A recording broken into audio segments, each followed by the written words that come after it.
Welcome to this explainer. We are diving straight into a grim-dark Gothic fable today to unpack a truly terrifying philosophical concept. We're going to examine a figure named Cynos and what our source text calls his three architectures of ruin. Now, look, this isn't just some spooky ghost story.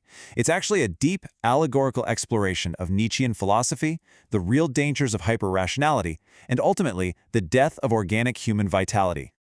The catastrophic flattening of all experience. That chilling phrase comes directly from our source material, and man, does it perfectly capture the essence of our journey today. This fable describes a tragic, highly deliberate transition. We're moving from the chaotic, unpredictable vitality of organic life straight into a sterile mechanical stasis. It really forces us to ask a profound question. What actually happens when we try so hard to organize and quote-unquote, correct the universe that we just end up erasing its very soul? Chapter 1. The Alchemy of Nihilism. So, our story kicks off in the shadows of a corrupted enlightenment, and right away we hit the core conflict of our fable. On one side, you have the creative chaos of life. Think of it like a roaring symphony, just full of organic beauty and raw vitality. But then, it's met by the Apollonian blade of logic. Now, in Nietzschean terms, the Apollonian represents order and reason. But here, that blade is totally weaponized. It's used to ruthlessly carve away the chaos until literally nothing but a silent stasis remains, turning everything into a beautifully cataloged zero. Chapter 2. The Faustian Anti-Scholar. Imagine a library that spans the entire breadth of a sun.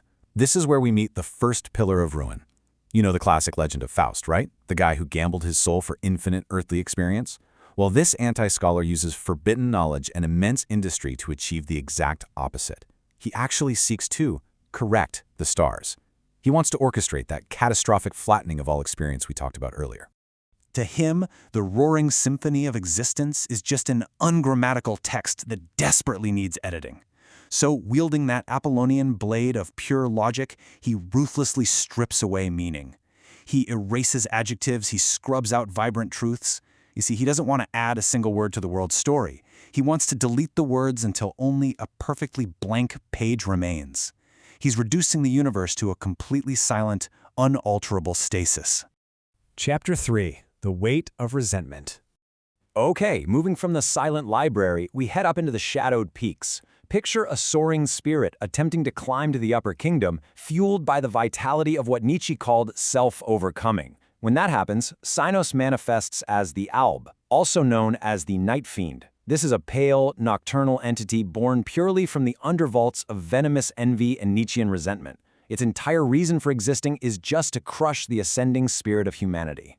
And the creepy part? The Night Fiend doesn't strike with a sword or a traditional weapon. As the sun dips below the horizon, it simply sits on the chest of the climber, literally draining their breath and their dreams.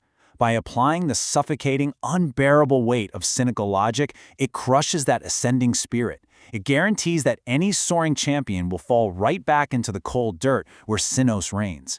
It's a twisted enlightenment that absolutely prefers the grave to the sky. Chapter 4. The Mechanical Sandman. Leaving those peaks behind, we descend into the village to meet our final architect. To cure what he calls the agony of choice, the Sandman offers the villagers a really dark bargain. He turns them into a legion of what the text ironically calls last man Übermenschen. If you're familiar with Nietzsche's philosophy, the last man is this comfortable, risk-averse, but entirely hollow being. These automatons, with their porcelain skin and iron hearts, find true equality, but only in a rhythmic, mindless existence. You see, to the Sandman, the organic wonder of life is nothing but the decadence of biological rot. And to fix this rot, he violently transforms the villagers.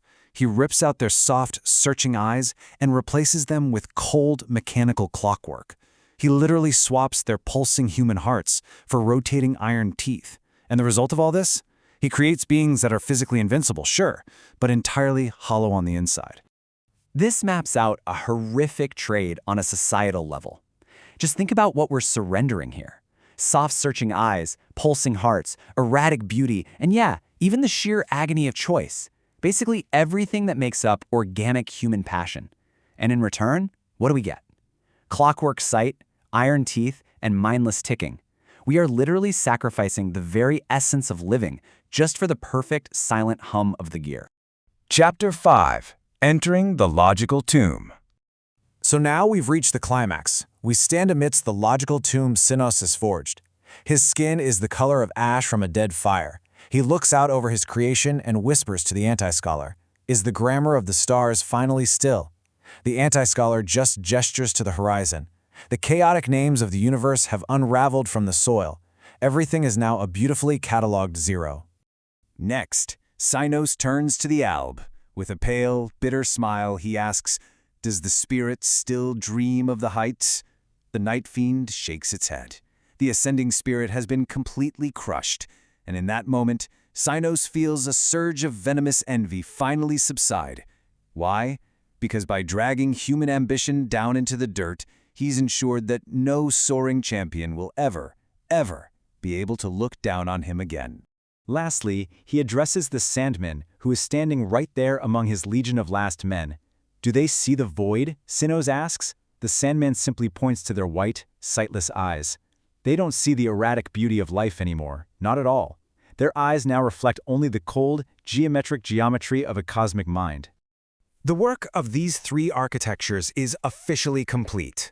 Through logic, industry, and forbidden knowledge, Sinos has successfully translated his homeland into absolute nothingness. He's made sure that nothing unpredictable, nothing truly alive, could ever happen again. All that is left behind is this deafening geometric silence.